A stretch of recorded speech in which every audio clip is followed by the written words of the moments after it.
How to be more thoughtful. If you are thinking about being more thoughtful, you're already on your way.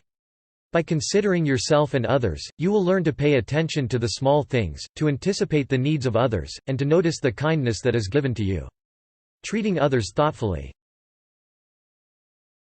Acknowledge those around you. Always greet the people you share space with when you become aware of their presence. Even if you feel tired or shy, make the effort to acknowledge that others exist, and that you exist with them. When you enter a room, say hello to everyone within. Make eye contact, and smile if you are up to it. When someone else enters a room you are in, do the same. If you and they have a moment, ask how they are and share how you are in return. Use everyone's name, and make sure you know how to pronounce it. Say goodbye when you leave or when someone exits a space you are in. If you bump someone, apologize.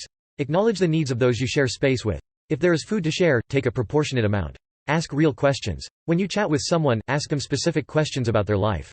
If you get a friendly answer to a question, ask follow-up questions. Try to learn how someone lives, what is most important to them, and what they enjoy over the course of your conversations. If you pick up on how someone is feeling, acknowledge it. Ask how they are. If they seem upset, ask if there's something you can do. If they seem happy, say they seem well and ask if they're having a good day. Acknowledge moments of difficulty and moments of celebration in the lives of those around you. Offer sympathy when someone is unhappy, and warm congratulations when they achieve something. Anticipate the needs of others. It's great to help when asked, but it's even more thoughtful to anticipate the kind of help that would make the biggest difference in a moment. If your partner is coming home with groceries, meet them outside to help carry the bags into the house. If your coworker has a flight at an early hour, you might offer to drive them to the airport. If someone you know is going through something difficult or labor-intensive, think of a way to help relieve them of ordinary activities. 1. If you learn, for instance, that your friend is finishing a big grant proposal over the weekend, offer to bring her a meal or to watch her kids.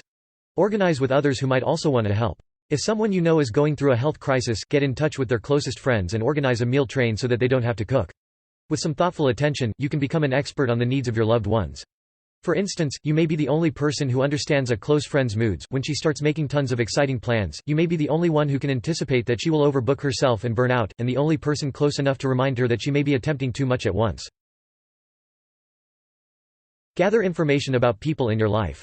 When you learn something about someone in your life, make a mental note of it. This is material that you can return to when you wish to act in a thoughtful way. Listen actively. Pay attention to people who speak to you. Show that you are listening by nodding occasionally, reacting with your face, asking questions, and occasionally repeating what is said to make sure you have it right, too.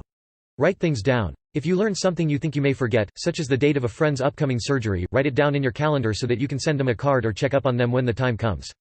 Consider keeping a birthday calendar. Write the birthdays of everyone you know on a calendar, and update it with the birthdays of new babies and new acquaintances. This should be separate from your yearly calendar, as you will refer to it year after year. Mark important events. When something important happens in the life of someone you know, mark the occasion. Write cards, call, or send flowers or another gift. If you're only casually acquainted, you might comment on social media or just make a note to yourself to say something when you see them. If you know that your friend prefers one form of contact to another, it is thoughtful of you to respond in that way.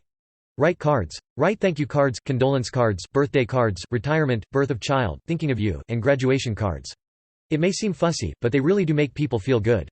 Write someone a card, and consider giving them a call as well.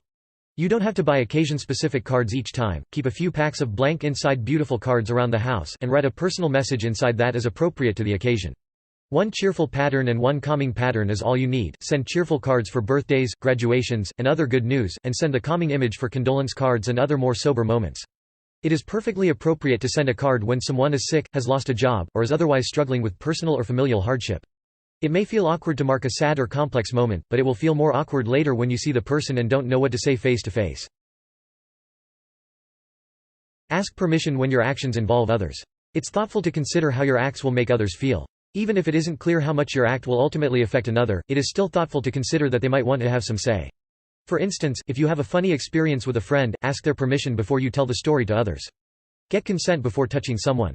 Even a hug or a friendly pat on the back can feel uncomfortable for some people, and others just want to be asked before they are touched. 4.